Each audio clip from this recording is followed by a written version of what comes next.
dans cette partie est de la République démocratique du Congo, depuis 2 décennies maintenant, les femmes sont ciblées dans les conflits armés. C'est surtout par rapport aux violences sexuelles qu'elles sont victimes.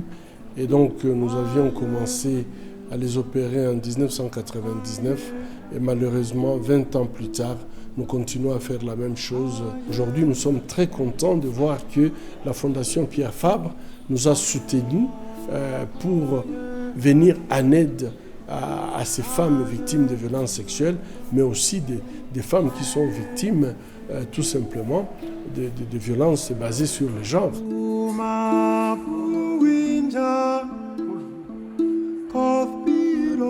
Les premiers mois de notre prise en charge, on s'est limité à soigner physiquement. Donc les femmes qui venaient, elles avaient des blessures physiques. Donc on traitait les incontinences urinaires lorsqu'elles étaient violées et que leur vessie était ouverte soit par les armes blanches ou l'introduction des armes blanches au niveau de l'appareil génital, ou alors c'était par les armes à feu.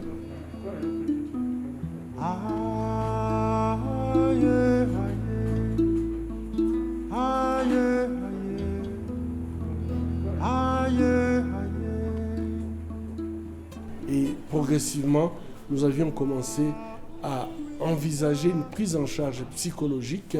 On n'avait pas de psychologues cliniciens, on n'avait pas des assistantes psychosociales, et donc il fallait créer tout ça pour aider à ce que ces femmes, une fois guéries physiquement, qu'elles puissent repartir dans leur communauté et dans leur village.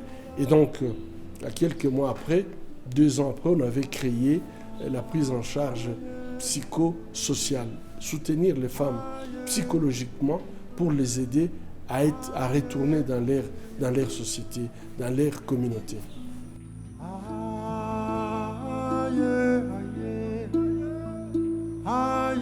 On a trouvé que la meilleure façon de les réinsérer dans leur communauté, c'était leur donner une autonomie économique. Comme ça, elles peuvent subvenir à leurs besoins, que ce soit leurs besoins alimentaires, le besoin d'avoir un toit ou l'éducation de leurs enfants, qui constitue finalement la première priorité de toutes les femmes que nous soignons ici.